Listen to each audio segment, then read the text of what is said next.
প্ৰতিষ্ঠা কৰি গ'ল। মধ্যযুগৰ অসমীয়া ভাষা প্ৰতিষ্ঠাপক পিতৃগুৰু হৈছে আমাৰ এই গুৰুজনাই। এই গুৰুজনাই বিপুল মনোভাৱ জনাই শৰাইৰে তেখেতক আদৰণি জনাব। জিলা শাখাৰ সন্মানীয় সম্পাদক প্ৰদীপ ৰয়বে এটি জাফিৰে তেখেতক সম্বৰ্ধনা জনাব। क्या कन्फ्लिक्ट्स है वो कैसा यूनाइट करेगा, कैसा सोशल डेवलपमेंट करेगा, कल्चरल डेवलपमेंट करेगा, इकोनॉमिक डेवलपमेंट करेगा। हम हाउ इंडिया का इंडियंस पूरा इंडिया हम लोग एक ही भारत एक ही कल्चर एक মাজেৰে শ্ৰীমন্ত শংকৰদেৱ সংঘই আমাৰ জাতিটোক একতা আৰু সমন্বয়ৰ দোলেৰে বান্ধিবলৈ অক্লান্ত অৱদান আগবঢ়াইছে।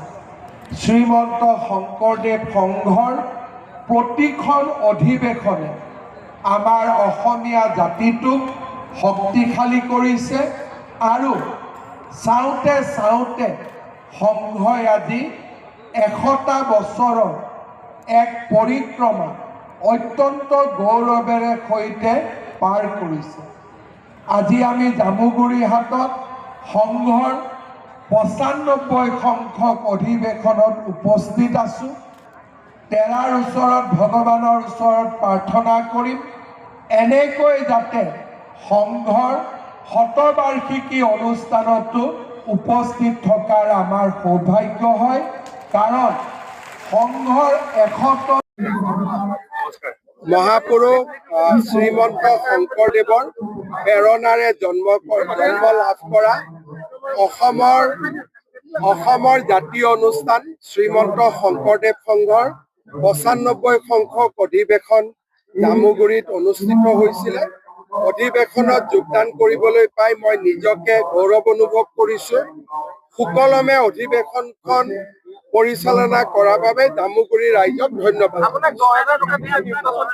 আমাৰ মণিৰাম নাথ আমাৰ ভকত এজন, তেখেত খুব শংকৰদেৱ সংঘৰ বহুত পুৰণা ভকত। মঞ্চতে মোক 10,000 টকা দিলে যে বাপ ইলেকশ্যনত আপোনাক মই 10,000 টকা দিলোঁ।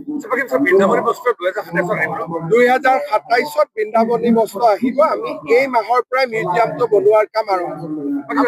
শংকৰদেৱৰ সৃষ্টি দেশৰ সকলো ভাষালৈ দিবৰ কাৰণে আজি শ্ৰীমন্ত শংকৰদেৱ সংঘই এটা প্ৰকল্প লৈছে যে সকলো ৰচনা ভাৰতৰ সকলো ভাষালৈ অনুবাদ কৰা আৰু সকলো কলেজ বিশ্ববিদ্যালয়ত তেওঁলোকে এই গ্ৰন্থখন প্ৰদান কৰিব।